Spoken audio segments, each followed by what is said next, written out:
Magaalaa guddoo gidduu gala daldalaa kan taate magaalaan Shaashamannee magaalaa balbala daldalaa 5 qabduu fi kan sabaa fi sablammoonni lakkoofsaan 27 ol ta'an keessa jiraatani. Magaalaan Shaashamannee waggaa muraasa dura taate ishee mudateen booda walta'iinsa sabaa fi sablammoota magaalattii fi hawaasa naannoo isheetiin deebifamtee ijaaramteetti. Har'a magaalaa nagaa qabdu kan uummanni garaa garaa wal kabajuun keessa jiraatu. Nageenya naannoo isaaniitiifis waliin itti dhimmaman ta'aniiru. Kan jirru magaalaa Shaashamannee keessa ammoo sabaaf sablammoota hedduutu waliin jiraata. Sabaaf sablammoonni waliin jiraatan kunneen nageenya naannoo isaanii eeguuf jecha galgala dabareedhaan waliin bahanii nageenya naannoo isaanii waliin tikfatu. Akka kanaan waliin nageenya isaanii tikfachuun kun hangam walitti dhufeenya isaanii cimseera. Nageenya naannoo isaanii hangam mirkaneesseera. Fuuldurattuu hangam isaan tarkaanfachiisuu danda'a. Walumaan irraa iyyaafan nu hordofa.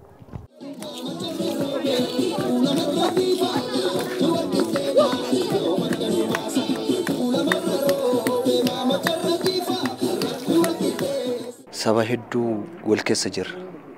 Garuu garaa wal nyaataa akka obboleeyyan tokkootti ka waliin ta'ee halkan roondi waliin baa haga sa'aatii 6 waliin eegna. Galgal nageenyaaf jecha walitti dhufna hojiilee guyyaas galgalas tokko taanee walii hojjenna.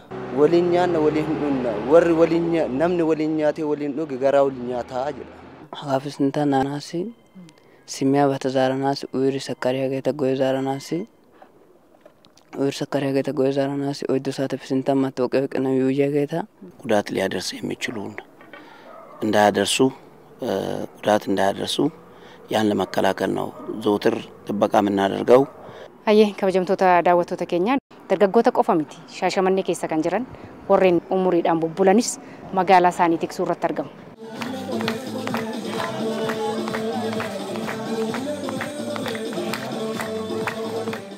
Gosti ke walaita asitti asuma guddaa mee nagaa nu gaafadhu kaala uummata kana mee nagaa gaafadhu afaan namaanis afaan walaitaati moo afaan walaitaati afaan nagaa waltanii nagaa bultanii akkam jirtu fayyaa jirtu loo aqadi loo feedi saroo ay male naati loo ijoolleen tantee nagaa mana keessa ijoollee firummatii walitti yoone ijoollee firaati naannoo keessummaa warraatitti yoo itti dhufan akka nagaa waltanii nagaa bultanii ani warra naannootti wal gaafatanitti dhimmaan kennaa walumitti yaada tokkoon marii tokkoon jaalala waliitiin wal fudhanneet wal ladda dhaabanne bunummaan kennaa kun ati Walaayita kun ati Oromoo kun ati Guraage kun ati ammoo Sidaama Amaara uduun jenna walitti hammanne waliin jiraataarra waliin jiraanneet hagadhaa waliin jirra badaa wal keessatti wanta tokko walii yaadne hin beeknu.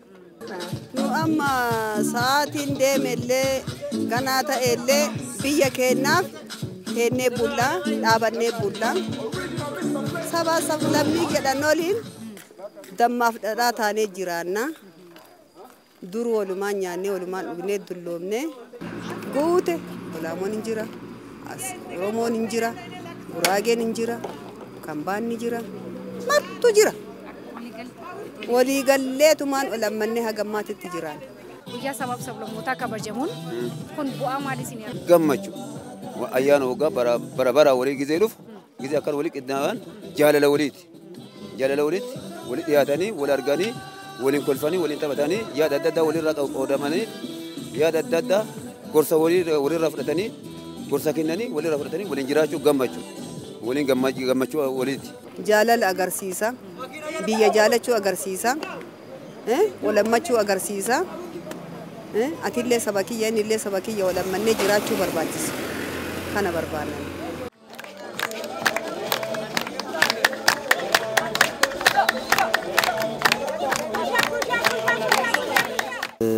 Magaalli Shaashamannee gaafa filatamtu karaa nageenyatiin nageenyi magaalaa kana keessa jiru baay'ee amansiisaa kan ta'e jechuudha. Keessattuu uummanni taatee magaalaa Shaashamannee keessatti asitti nageenya isaa eeggachuu wajjin guyyaallee halkan illee bahee sagantaa bunaaf shaayii qopheessee uummanni nageenya isaa eeggataa jira jechuudha. Qaamni nageenya asirratti cimee hojjetaa jira. Qaamni siyaasaa asirratti cimee hojjetaa jira. Nageenyi immoo kan uummata bal'aa waan ta'eef uummannis nageenya isaa bahee eeggataa jira. Magaalaan kun magaalaa lammiileen biyya keessaa keessa jiraatan qofa osoo hin taane lammiileen biyya alaasii akka biyya isaaniitti bilisummaan magaalaa keessa jiraatanii kun ammoo Oromoon nama dhala namaa ta'e qe'eesaatti ofitti qabee kan qaburraa qoodee waliin jiraachuu akka danda'u agarsiisa.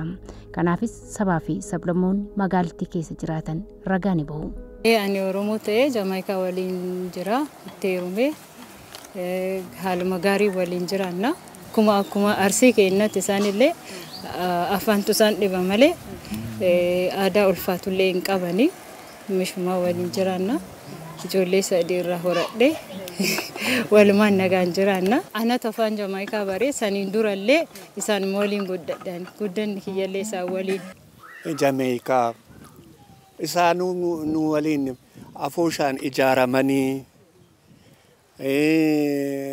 gammachuu irrattis gadda irrattis hunduma gammachuus waliin qooddanna gaddallee waliin qooddanna amma sirumayyuu kunoo afooshaan miseensa nuu ta'a gara nama 3 qabna afoosha keenya keessa warra Jamaayikaayyuu kunoo maqaayyuu gaddaratanii kunoo tokkummaayyuu qabna bariisoon illee jira.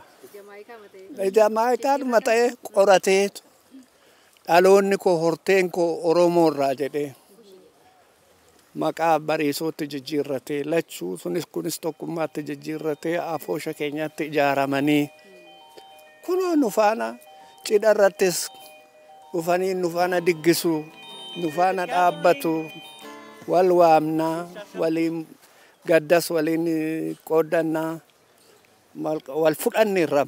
Waliin buunee baaneet yoo waan inni qabanne kenninee fi waan ufiin qabne gurra kanarraa illee dhannee fudhanneet wal gargaarree waliin jira. Akka Jamaayikaa, akka Araboota, Faransaay, warri Eertiraa baay'een isaanii magaalaa kana keessa jiraata jechuudha. Mataa isiitiin magaalli Shaashamannee magaalaa sabaaf sablammiin baay'een keessa jiraatanii fi Itoophiyaa xiqqoo jedhaniitiin fudhachuu hin danda'amaa jechuudha. Durumayyuu keessumayyuu uummanni oriijinaaliin kun uummata haammataadha. Yoo itti bu'an malee namatti hin bu'u. Itti bu'uuf hin ariifatu. Yoo daangaa darbe malee. Ani waan inni Oromoo ta'eef otoo hin ta'in Oromoon haammataadha. Yoo dhiiban malee nama hin dhiibu. Amaluma isaati. Dhalootumarraa dhufe. Duubumarraa dhufe. Africa unite. Africa unite, yeah. Africa unite. Africa, did I hear you over there? Africa unite. Asimov, set up picture. Africa. Magaalaan kun sadarkaa naannoo Oromiyaatti guyyaa sabaa fi sablammootaa kabajamu magaalittiitti akka kabajamuu fi carraa kennameeraa fi kana qofa otoo hin taane sadarkaa biyyaattis guyyaa sabaa fi sablammootaa naannoo Sidaamaatti kabajamuuf jedhuufis godinaalee naannoo Oromiyaa hundarraa keessummoonni dhufan Shaashamannee keessa qaxxaamuranii waan gara sana deemaniif simattee gara hawaasaatti nagaan gaggeessuuf hojii manaa of harkaa qabdi. Naannoo kana qofa odoo hin ta'in naannoleen Oromiyaa keessa jiran hundu akka waliigalaatitti magaalaa Shaashamannee keessa odoo hin darbin hawaasaan dhaqanii jechuudha. Kanaaf hawaasa wajjin marii bal'aa geggeessinee jira. Uummata bal'aa wajjin, dargaggeessa wajjin, jiraataa magaalaa wajjin, daldalaa wajjin marii bal'aa geggeessinee jira. Marii qofa odoo hin ta'in hawaasni hubannoo gahaa akka argatu jennee manneen barnootaa keessatti kabaja ayyaana sabaaf sablammii bal'inaan itti deemnee manneen barnootaa iskuula ta'e keessatti kabajnee jira. Jiraataa wajjin kabajnee jira. Jiraataa magaalaa wajjin. Hojjetaa mootummaa siviil sarvaantii wajjin ayyaana sabaaf sablammootaa kana kabajnee jira jechuudha. Kana gaafa goonu ayyaanichi sadarkaa magaalaa keenyatti illee akka geggeeffamu hubannoon gahaan akka argatamuu fi akka hubatamuuf.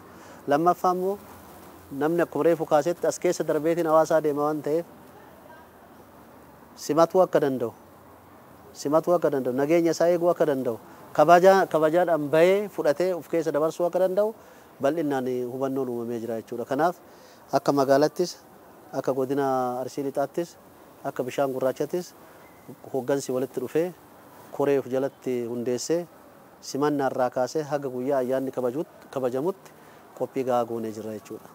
Itoophiyaan biyya sabdaneessaa saboota sablammootaa fi uummattoonni 80 ol keessa jiraatan kanneen keessaas sablammoonni 76 ta'an hanga har'a mana maree federeeshinii biyyaalessaa keessatti bakka bu'oota uummataa ta'uun imaammataa fi tarsiimoowwan sadarkaa biyyaatti bahan irratti sagalee kennuun murteessaa jiru. Wantummaan heera mootummaa Itoophiyaa heerota biyyoota biraarraa yookaan gurmaa'insa federeeshinii kenna biyyoota federeeshinii hordofan wal fakkaaturraa kan adda isa godhu heerichi mataan isaa the constitution by itself ibsituu birmadummaa saboota sablammootaa fi uummattoota Itoophiyaati. Heera mootummaa irratti ifatti kan ta'ee jiru seensa isaa keessatti. The constitution by itself is the expression of the nation, nationalities and peoples jedhee kaa'a. Heerichi mataan isaa kan sabootaa fi sablammootaa fi uummattoota Itoophiyaa akka ta'e waan kaa'uudhaaf. Maalidha? Ibsituu birmadummaa sabootaa fi sablammootaa fi uummattoota Itoophiyaati gaafa jedhamu saboonni sablammoonni fi uummattoonni biyya kana keessa jiran madda aangoo ta'uu ibsuu barbaadeeti.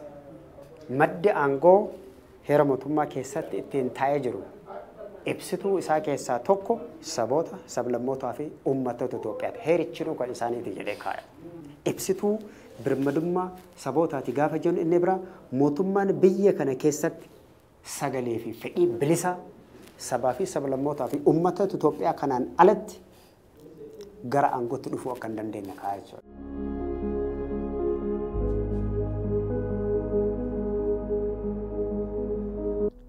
Sadaasni 29/1987 guyyaa heerri mootummaa Itoophiyaa itti ragga'e guyyaa saboota sablammootaa fi uummattoota Itoophiyaa jedhamuun mana maree federeeshiniitiin maqaa itti argate akka bara baraan kabajamuufis tokko jedhee itti eegalame har'a waggoota 17 lakkoofseera.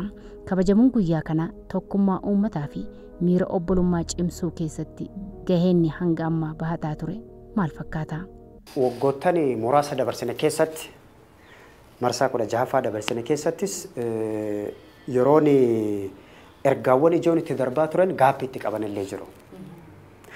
Yeroo sana keessatti fedhii mootummaa yeroo sana ture let's say addawaayii yeroo sana ture keessatti ergaawwan ijoon kabaja ayyaana kan wajjin darbaa turan fedhii mootummaa yeroo sana ture dabarsuudhaaf haalli itti calaqqisiifamaa illee ture jira.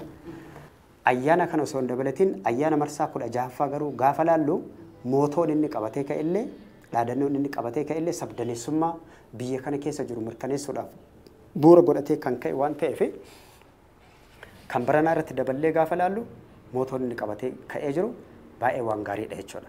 Haa ta'u malee kabajni hagammaa bifa kanaan akkana gochuun kenna sabdaneessummaan biyya kana keessatti jiraachuu isaa agarsiisaa jira.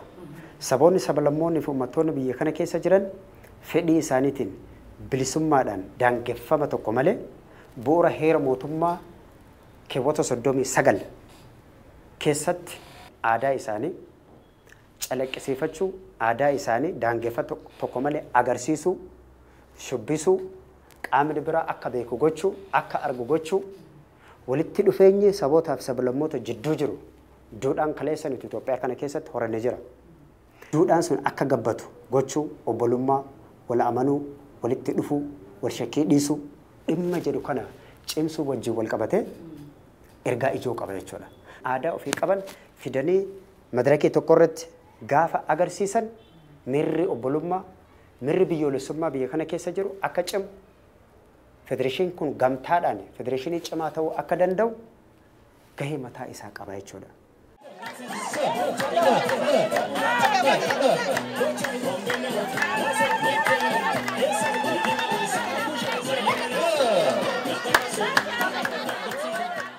Hojjettoota daawwattoota keenya amma kan jirru bulchiinsa magaalaa Bishaan Gurraachaa keessa. Bishaan Gurraachaa sabaaf sablammiin hedduun lakkoofsaan gara 18 ta'an kan keessa jiraatan. Sabaaf sablammoonni magaalattii kana keessa hedduminaan waliin jiraatan akkamitti waan walii qaban waliif kabajanii jaalalaa fi kabajaa waliin jiraatu. Waldandeettiin isaanii guyyaa sabaaf sablammootaa kana kabajuun bu'aa maalii isaaniif buuseera? Walumaan isaanirraa iyyaafachaa waliin turtii taasisna. Nu hordofaa.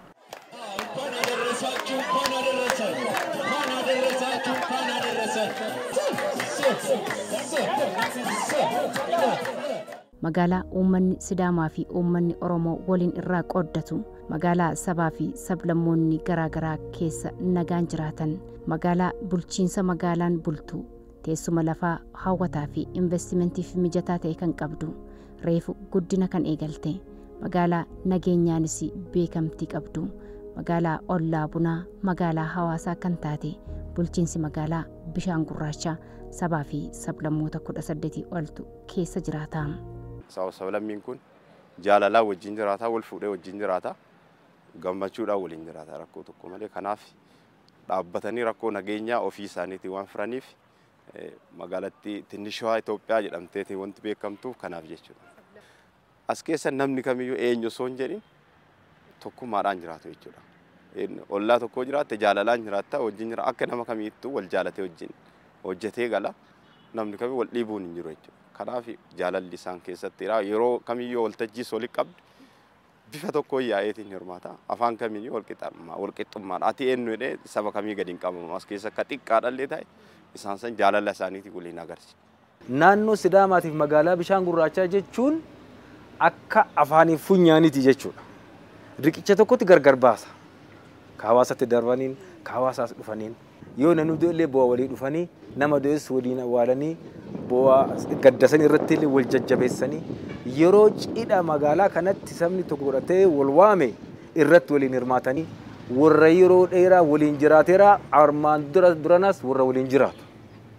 Sabab saalumeen jiru. Sidaama keessattuu naannoo Arsii kanaan baay'ee akka obboleeyyan tokkooti. Waliin jireenya yookaan hariiroon kan bulchiinsota qofaa ta'uu hin qabu. Garcaalu hawaasatu waliin jiraata jechuudha. Hawaasni kun akka gama san jiraatu yookaan gama san walii hariiroo gaarii qabaatu yookaan jarri ammoo uummanni Sidaamaa gama kanaan hariiroo akka qabaatu mootummaan qofti jedhanii fi miti. Dhaloota isaa irraa waliin guddatee waliin jiruuf jireenya isaa ijaaraas ka'ee hariiroo gaarii kan qabuu fi hariiroo hawaasummaa cimaa kan qabu kaleessa irraa kan walitti dhalateedha.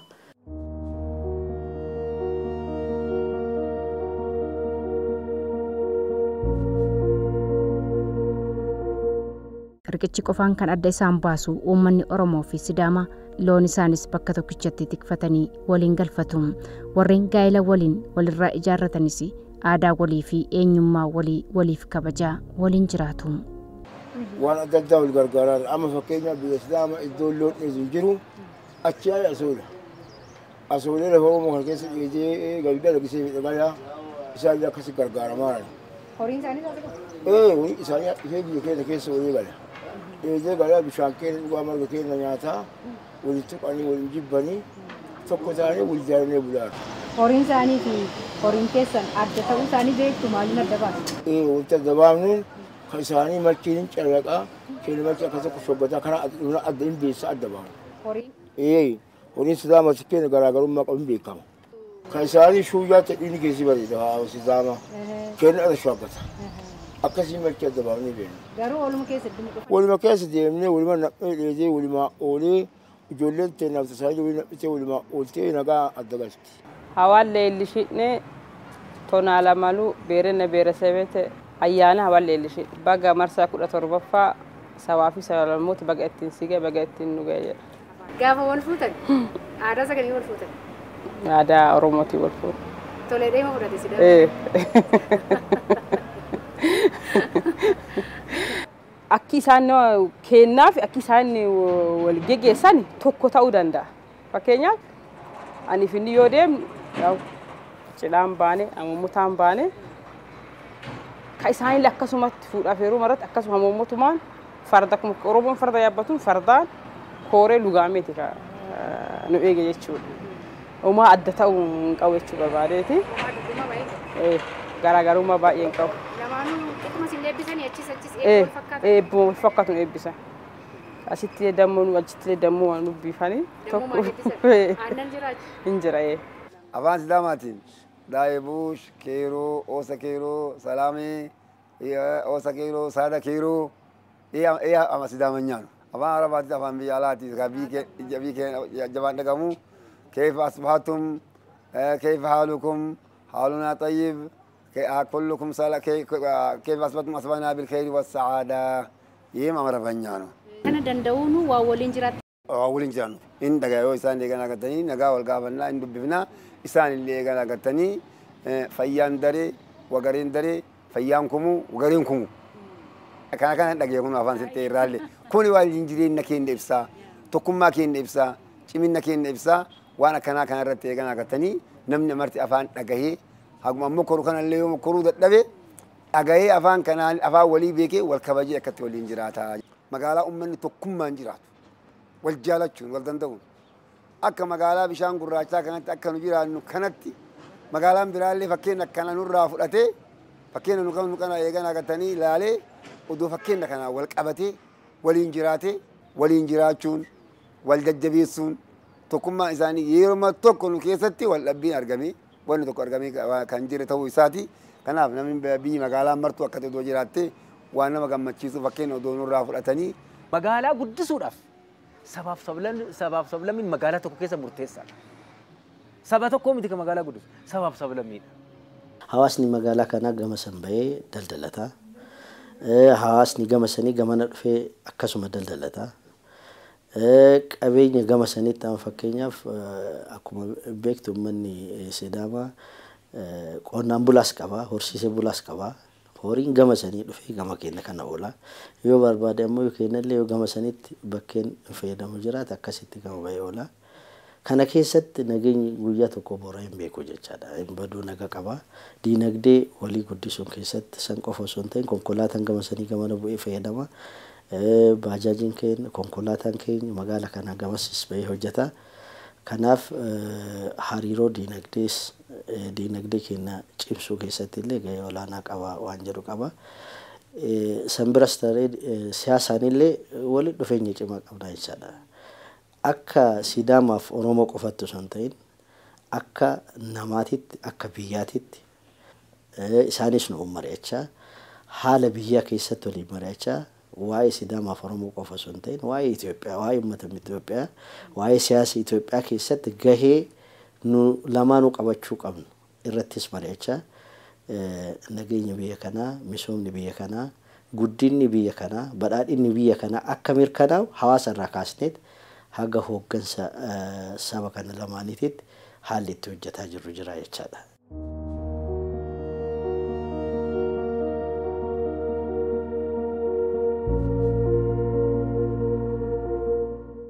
Uummanni Sidaamaa fi Oromoo jaalala waliin qabuu fi waliin jireenya yeroo dheeraa qabu gaaffii baroota dheeraa uummanni Sidaamaa naannoo ta'uu gaafataa turechi deebii argachuu isaatiif uummanni Oromoo ollaasaa jiru cinaasaa dhaabbachaa akka ture jiraattonni magaalittiin himu.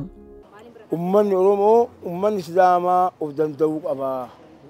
Uummanni Sidaamaa uummata Mishaa jennee halkanii guyyaa qabsooneef dhaqaallee waa mara adda buusaa gargaarreen. Olitti illee dhaqaan gargaarreen argachuu qaba nama argachuu qabu nama of danda'ee bulu yoo abbaan biyyaa isaa jennee baay'ee gargaaraa ture uummanni Oromoo. Baanee gargaara. Gammanne innaa isa argatan gammannee waliin asii sangaa kuma 60 binnee finne gammachuu sana. Sangaa binnee ergineef jaalannee ollaa kennaa obboleessa kennaa nu ilmaan kuushiitii tokkochaa ilmaan Itoophiyaa ilmaan tokkochaa. Keessumatti isaanii tokkocha jennee akkasii gargaaraa ture. Kana irraa hubachuu wanti dandeenyu keessattuyyuu naannoo Sidaamaa hubachuu dandeenya. Ollaa keenya kana jechuudha. Yeroo filannoon asitti geggeeffamu irra caalaa uummata Oromooti jechuudha. Filannoon kun akka maaliif isaan cinaa dhaabbatee filannoon kun kenna kan isaanii qofaa miti kaardii fudhachuudhaan isaan jiru waan dhaabbateetiin naannoo isaanii akka hundeeffa kun jaalala as keessa sabni kun as keessatti jiru kiyyaa jechuudha. Kanaaf walqixxummaadhaan asitti amma ollaa kana keessatti asiin bulchiinsa tokko jechuun ni danda'ama jechuudha. Daangaarra jirra naannoo bishaanii san dhaxxanii ilaaluu hin dandeettanii. Kanaaf garaagarummaa hin qabnu. Kanaaf wanni sabaaf sabni kamiyyuu afaan kamii naannoo san baatee Sidaama yoo baate si afaan Oromoo akka feetetti taasisuuf ta'e jechuudha. Achi dhadhnaan illee. Kanaaf namni kamiyyuu afaan osoo hin taane afaan hundaan wal danda'eeti waliin jiraata jechuudha. Qabsoonni uummanni Itoophiyaa geggeessaa ture keessatti mirgi sabaaf sablammoota akka eegamu gaafii ofiin of bulcha jedhee gaafate uummanni Sidaamaa. Kana ammoo sirna yaadii geggeessaa ture keessatti karaa adda addaatiin dhiibamaa ture uummanni kun akka gaafii isaa waan barbaade saniin argan dhiibamaa ture jechaadha. Maqaadhaaf heera mootummaa irratti kaa'uudhaan dhiibbaatu ture waan ta'eef san qofa osoo hin ta'in nurras ture waan ta'eef wantoota heeraan ta'e kan akka karaa sirriidhaan deebi'u waliin qabsaa'aa turre jechuudha. Maaliif waan heera mootummaa irra taa'ee jira waan ta'eef waan heera mootummaa irra taa'e sirna federaalizimii sabdaneessa. Ka uummanni hundumtuuyyuu dhiibbaan osoo hin ta'in amanee keessa jiraatu ta'uu qaba jennee waan amannuuf amantaa kana guutuu waan qabnuuf akka uummataatiitti illee bira dhaabbannee akka mootummaatiitti illee akka qaama bulchiinsaatiitti illee bira dhaabbannee jechaadha. Ollaa ta'uu qofaa miti. Mirgi inni gaafate akkumaan gaafadhe inni illee gaafate waan ta'eef mirga walqixxummaa mirga heera mootummaa irratti taa'e federaalizimiin eeyyamuuf gaafate waan ta'eef gaafiin kun gaafii sirrii waan ta'eef bira dhaabbannee deeggarree jechuudha. Akka ollaatiitti illee akka gaafii sirriititti illee gaafii sirrii qabuun deeggarraa jechuudha. Akka uummataatitti illee akka uummata Oromootitti waan heera mootummaa irra taa'e san waan federaalizimii dhugaa mirkaneessuudhaaf waan ta'e jechaadha. Mootummaan badhaadhinaa haga dhufetti wanni hojjetame wanni ta'e seenaan ajaa'ibaa hojjetame mirga sirrii kana kan gaafatan kana federaalizimii dhugaa gaafatamee namni baay'een itti wareegamee jira. Garuu deebiin mootummaa jijjiiramaa kenne kun sirrii ta'uu isaa amannee achi booda celebrate gooneerra wajjin jechuudha. Akka uummata tokkooti celebrate goonee jirra.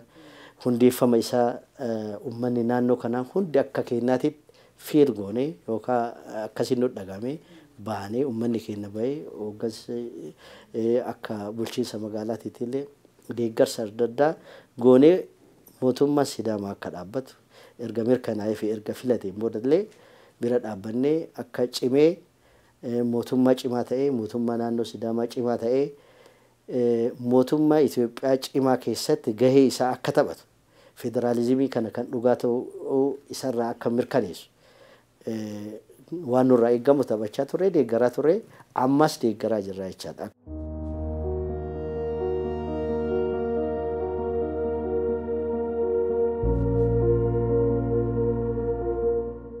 Waggoota lamaan sadan darban kana keessa akkaataa heera mootummaa ragga'een biyya kana keessa naannolee 9 fi bulchiinsota magaalaa 2tu turanii. Kun ammoo uummata biyya kanaa fi mirga heera mootummaa kennamee fi sabaa fi sablammoonni mirga ofiin of bulchuu yeroo dheeraaf gaafataa turan deebii dhabuun yeroo harkifataa ture agarsiisa. Waggoota muraasaan as garuu warreen gaaffii mirga ofiin of bulchuu gaafataa turan keessaa muraasni isaanii deebii argatanii ida'ame har'a naannolee lakkoofsi isaanii ol ka'eera. Kun federaalizimii sabdaneessaa hojiirra oolchuudhaaf shaakalliin jiraachuu mul'isaa jedhu ogeessonni. Inni kun akkana gochuun kenna waan bu'uura heera mootummaa irratti taa'e practice gochuun kenna ijaarsa sirna demokraasii amma nuti eegalle kanaaf ammoo daandii kan saaqu ta'a jechuudha. Sababiin isaatis federalizimiin ijaarsa sirna demokraasiin alatti eessallee gahuu hin danda'u. Siwiizerlaandiin fudhattee Hindiin gaafa fudhattu bu'a qabeessummaa isaanii gaafa laaltu icciitiin milkaa'ina federeeshinii kanaa gaafa laaltu federalizimii keessoo isaa demokratik waan ta'eef. Qajeeltoo demokraasii hordofee demokraasii dhugaa hojiirra gaafa oolchitu federalizimiin ofiin isaatiin kallattii qabachaa deemaa jechuudha. Kanaaf kana gochuun kenna gaafii saboonni gaafataa turan gaafii naannoo gaafachaa turan deebisuu kennaan hamma ta'e tokko stabilitiin uumuun danda'amee jira. Ammas gaafileen kun dhaabachuu danda'e kan jedhu ammoo gaafiidha gama biraatiin. Because bu'uura heera mootummaa jiddu galeessa godhateetiin kan gaafachaa turu. Everybody lafaa ka'ee barus gaafii eenyummaa naannoo ta'uu barbaada, godina ta'uu barbaada, special magaalaa ta'uu barbaada, ganda ta'uu barbaada jedha. Constitutionally speaking bu'uura heera mootummaatiin dogoggora tokko illee hin qabu. Maaliif? Keewwata 47tu kaasa waan ta'eef. Maaliif? Saboonni sablammoonni fi uummattoonni Itoophiyaa kamuu naannoo mataa isaanii hundeeffatanii ofiin of bulchuu hin danda'an jedhee kaa'ee jira. Kana qofaa miti hanga fottoquutti jedhees kaa'ee jira waan ta'eef. Whereas burus gaafileen wal fakkaatan hin ka'u. Waa'ee kaleessa gaafa gurmaa'insa federalizimii kana bu'uureessinu wantoonni mees ta'an jiru waan ta'eef. akkaataan federaalizimiin kennetti gurmaa'insa isaa naannolee sagalan gaafa hundeessinutti hundeessine especially naannoo dabuubii kana gaafa laaltan gara kibbaa kana gaafa laaltan saboonni sablammoonni hedduu gara tokkotti walitti dhufanii maqaa uummattoota kibbaa jedhuun haalli taa'ame jira.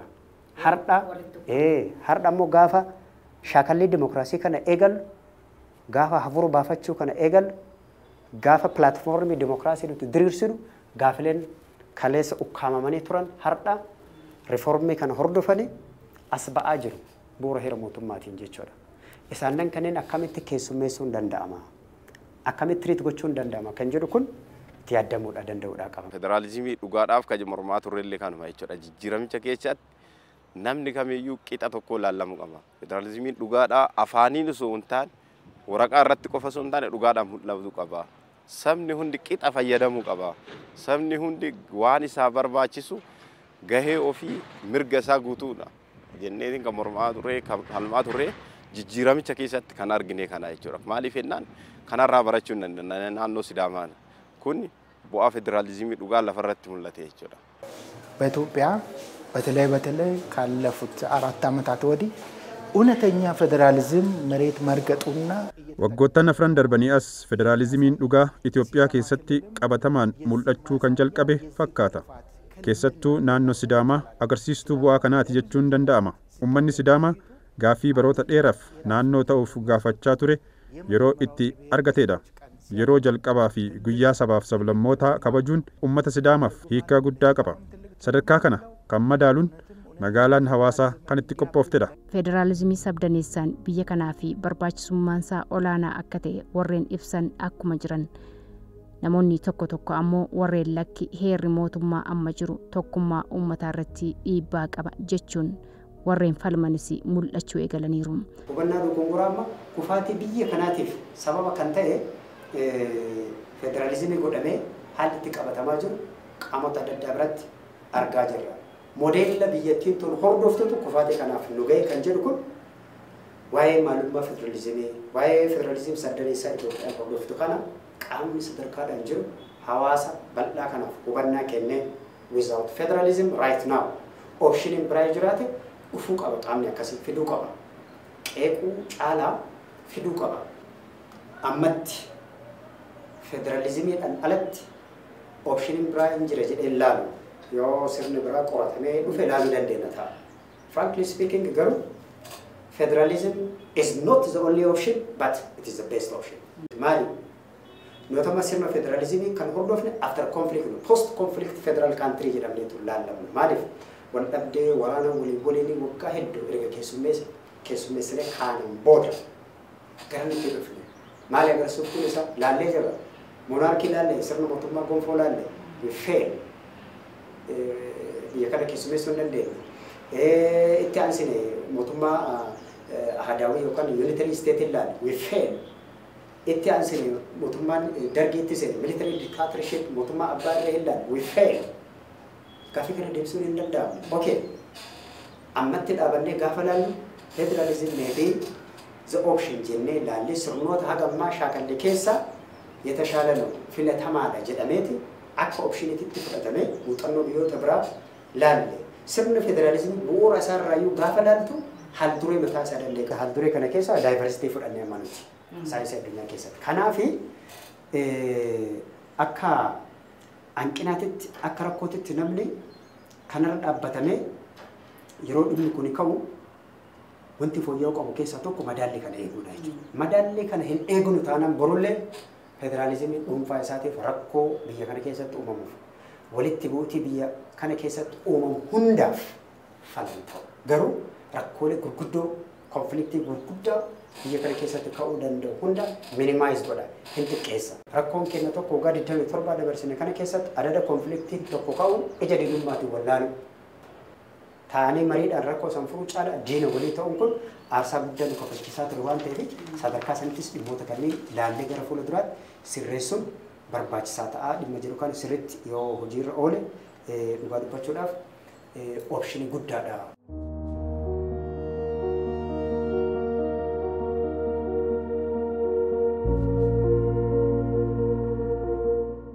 guyyaan sabaa fi sablammootaa waggaa waggaan kabajamus walitti dhufeenya waliin jireenya wal danda'uu fi kan ofii eeggachaa kan waliin tikfachaa waliin jiraachuudhaaf bu'aa qabaanis yaada jiraattotaati. Guyyaan sabaa fi sablammii Itoophiyaa 1987 irraa jalqabee yeroo hundeeffamu 1929 jechuudha. Keessattuu akka guyyaa kana yaadataniif tokkummaan sabaa fi sablammootaa akka cimuuf taasiseera jechuudha.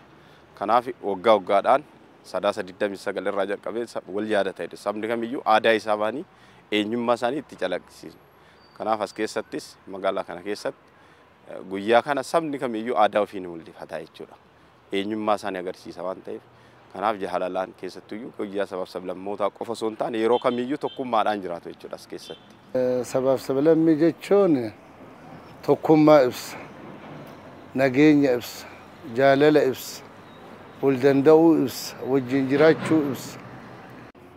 Ayyaana nageenyaati, ayyaana misoomaati, ayyaana jaalalaati, ayyaana tokkummaati, ayyaana maruu wal ga'ee sabaa fi sablammiin maruu bakka maraayyuu walitti dhufeet uffata ofii, aadaa ofii, safuu ofii, seenaa ofii, jireenya ofii itti mari'atu, itti dubbatu, itti labsatu waan higgi mangistiin asaddaqame jechuudha.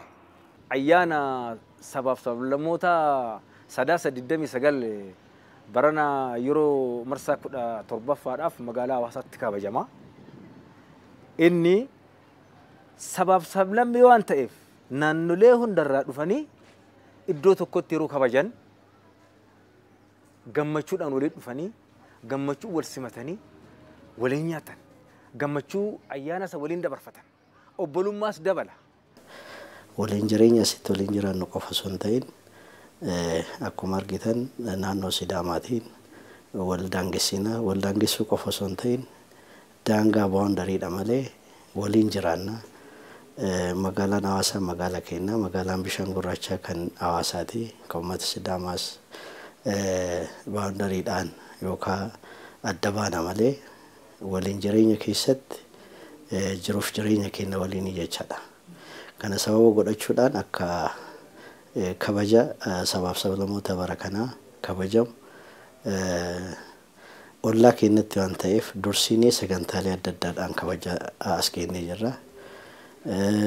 Uummata Sidaamaa qofa osoo hin ta'in sabaa fi sablammoonni jiran waan qaban qabatanii dhufanii sabdaneessa taanee guyyaa itti walleedha. Guyyaa baay'ee waliin jireenya keenya kana hawaasummaa kan dinagdeedha itti guddisuu keessatti gahee olaanaa taphanne waan ta'eef guyyaan kun guyyaa seena qabeessa sabaa fi sablammoonni kana dura sagaleen isaanii hin dhaga'amne bara kana keessatti guyyaa kanaan kabaja argatanii sabni kamiyyuu saba kamiin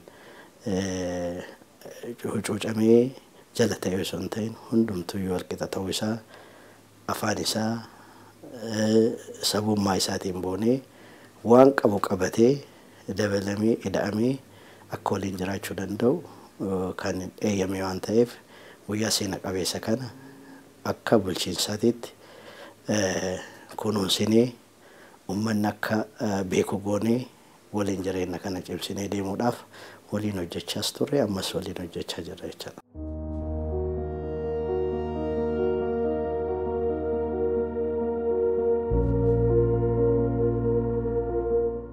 Federaalizimii sabdaneessaan akka cimuufis duudhaa eenyummaa qooqaa fi aadaa ofii dirree irratti walitti agarsiisuu fi addunyaatti beeksisuufis guyyaan sabaa fi sablammootaa agarsiisarra darbee bifa walitti dhufeenya uummataa cimsuu danda'uun ta'uu akka qabus ogeessonni federaalizimii kan gorsan.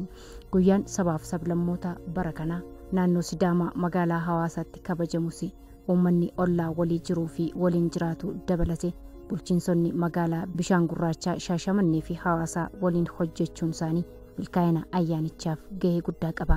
Akka godina Arsii Lixaatiitti akka magaalaa Shaashamanneetiitti akka bishaan gurraachaatiitti san qofa osoo hin ta'in akka naannoo Oromiyaatiitti illee dhimmi kun xiyyeeffannaa argatee marii adda addaa gaggeessaa deemaa jirra. Haala sochii nagaa irratti rakkoon tokko hin jiru karaa nagaa akka dhufan san qofa osoo hin ta'in aadaa qabna. Aadaa uummanni Oromoodha. Anaa dhufuu qaba. Keessummaa ofii kabajuu beekamaa. Kaleessas goonee jirra. Yeroo adda addaa akkasitti kabajinee jirra. Yeroo adda addaa magaalaa kanatti yeroo sagantaan akkanaa gurguddaan jiru kabaja goonee anaa dhufu jennee waan aadaan Oromoo qabuun keessummaa keenya simachuudhaaf ammas qophii guddaa godhaa jirra.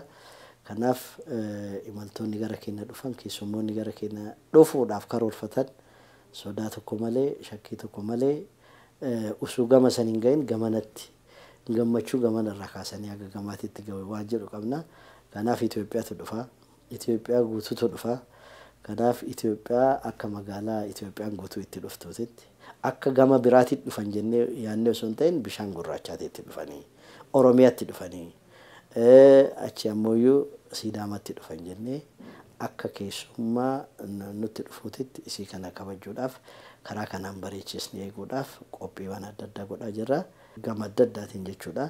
Kanaaf sabdaneessummaan keenya baay'achuun keenya miidhagina keenya bira taree diinagdee keenya keessatti illee gahee naaf idaara waan ta'eef kanaaf bu'aa itti arganne waan ta'eef waan bu'aa itti arganne kana cimsannee qabannee itti fufsiisuudhaaf keessummaa keenya waaman kabajaan eeguudhaaf qophiirra jirra jechuudha. አስቀድሞ ከተማ አስተዳደሩ የሰራው ስራ ቢኖር በሰላምና ጸጥታ እዚህ ሻሸመኔ አካባቢ ያሉ dursinee olloota keenya kanneen akka bishaan gurraachaa Shaashamannee fi bulchiinsi keenya dhimma nageenyaa irratti qaamolee dhimmi ilaallatu wajjin hojjechaa turre. Ayyaanichi nagaan akka kabajamuu fi xumuramuuf walta'iinsan mari'achaa turre. Keessummoonni dhuftanis akka gara qe'ee keessanitti dhuftanitti yaaduu qabdu. Hundi waliin hojjechuu, waltumsuu, waliin mari'achuu qaba. Kun ayyaanichaaf qofa osoo hin taane guddina biyyaafis gahee guddaa qaba waan ta'eef itti fufuu qaba. ስለዚህ መቀራረቡ መነጋገሩ መወያየቱ ለበዓሉ ብቻ ሳይሆን ከበዓሉ ባሻገርም ትልቅ ትርጉም ስላለው በጋራ እየተሰራ ነው የሚገኘው። ከበጀበረ ከነ ከበጅኑ ከነ ከሰትል ሞቶ ሳለ ጋፈላል ሰብደኔሱማን ኢትዮጵያ ነገኛ ዋራቲፍ ዋይ ሰብደኔሱማ ጋፈቀው ጭቲ ጉዳይ ኦፍ ከሳ ታወቹ isa keessa tokko kan ittiin agarsiiftu ifatti daangaa tokko malee bahee sabni biyya kana keessa jiru saboonni biyya kana keessa jiran aadaa isaanii addabaabaayii guddaa keessatti uummata Itoophiyaa afoottis uummata addunyaa afoottis salbireet godhanii garaagarummaa adda addaa kana keessa tokkummaan kenna akka jedhu agarsiisuudhaaf haalli itti dhufamee jira waan ta'eef kana olitti ammoo dabalaa dhufuu qaba. Salbireeshiniin gaggeeffamaa jiru kun salbireeshinii dhugaadhaan bu'uura heera mootummaatiin taasisan exercise gochaa jirra waan ta'eef kanaa olitti cimee deemuu danda'uu qaba. Miknyaatuma gammaatti 76 akkas 75 waan hin caalle mana marii federeeshinii keessatti kan argaa jirru. Asirratti komentiin qabnu maalidha? Baay'ee gaaffii tokko kan uume bu'uura heera mootummaa keessatti lakkoofsi manaaf uummata waggaa 10 gaggeeffamu kun heerri mootummaa amenditee gara waggaa 15 taanitti Berapa persen tadi si kena jera. Bahagian itu lakau ini saya sederhana karaa betul dan gaggeeffamu dhabuun isaa baay'ee uummat hayyuu beekuu dhafu sirrakkisaa jechuudha. Gaafa lakkoofsi sun gaggeeffame karaa betul ta'een argachuu hin danda'amu waan ta'eef xiyyeeffannaan kenname qaamonni hafanis mana marii federeeshinii keessatti akkaataa bakkummaa isaaniitti argatanii sagalee isaaniitti dhageessifachuu danda'u murtee imaammata biyyoolessaa sadarkaa biyyaatti ba'u irratti akka isaan hirmaachuu danda'an gochuun murteessaadha waan ta'eef inni kunis ilaallamee ciminaan irratti osoo hojjetamee gaariidha waan jiru. እምነት ዝም ብሎ አይሰርጽም፣ በስራ ነው በተግባር ነው የሚሰርጸው። ፌደራሊዝም ወረቀት ላይ ብቻ የተቀመጠ ሳይሆን በተግባር ተግባራዊ ሲሆን ነው እምነቱን በዜጎች ፌዴራሊዝሚን ጎቻን መሌ ወረቃ ቆፈራ ታኤ ነመ ሂን አመንሲሱ ለሚለን ፌዴራሊዝሚቲ አካ አመነን ጎቹፍ ቀበተማን ፌዴራሊዝሚን ዱጋ ሆጂራ ኦሉ ቀባ አካ ናኖቲ ኦፊን ኦፍ ቡልቹን አኩመ ጅሩት ta'e guddinaa fi nageenya biyya kanaaf garuu walta'iinsan hojjechuun barbaachisaadha. Dhumarrattis keessummoonni keenya guyyaa sabaa fi sablammootaa kabajuuf gara magaalaa keenyatti dhuftan baga nagaan dhuftan isiniin jenna. አለብን ብዬ አስባለሁ። በመጨረሻም እንግዶቻችን ወደ ሐዋሳ ሲመጡ በፍቅር እንዲመጡ በሲዳማ ዳውቡሹ ማለት እፈልጋለሁ። በሰላም ኑልን፣ እየጠበቅናቸው ነው። እናንተን ብቻ በመጠባበቅ ላይ ነው ያለነው የሚል መልእክት አለ።